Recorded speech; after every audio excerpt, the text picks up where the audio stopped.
When Daniel and his wife, Clara, left the city, they were chasing quiet nights and fresh air. The farmhouse, sitting at the edge of a forgotten rural town, seemed perfect.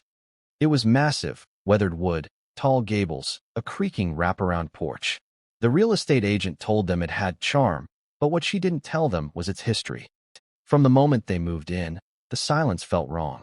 It wasn't peaceful silence. It was the kind that seemed to press against your ears, making you aware of every creak in the floorboards and every groan in the walls.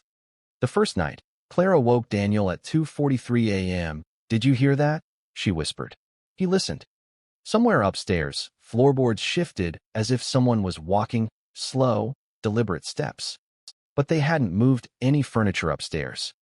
That floor was empty. The next morning, Daniel tried to laugh it off. Old wood settles, old pipes knock, he told himself. But when he went to the kitchen, every cabinet door was wide open, though they'd closed them the night before. Clara swore she hadn't touched them. 2 weeks passed. That's when Clara began complaining about the farmhouse smell, something sweet, sickly, like rotting fruit mixed with iron. Daniel didn't smell it at first. But one night as he came in from the barn, it hit him like a wall. The smell poured from upstairs. He followed it, step by reluctant step, to the second floor. Dust lay thick on the floorboards.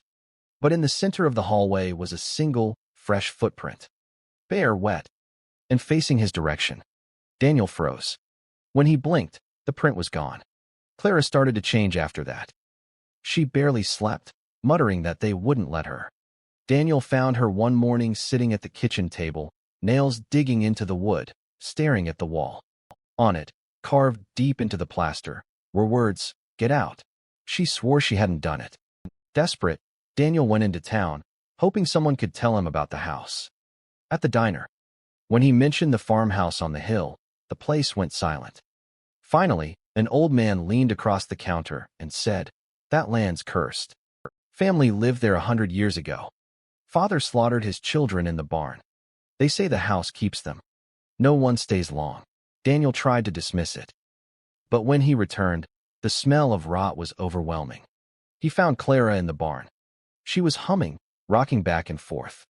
Around her, in the dirt, were small handprints. Too small for hers. Too many to count. That night, Daniel woke to the sound of Clara's voice upstairs. But she wasn't in bed. He followed the sound and found her standing in the dark hallway, whispering, "They want us to stay." Behind her, dozens of pale shapes flickered in the shadows. Children, faces hollow, eyes black pits.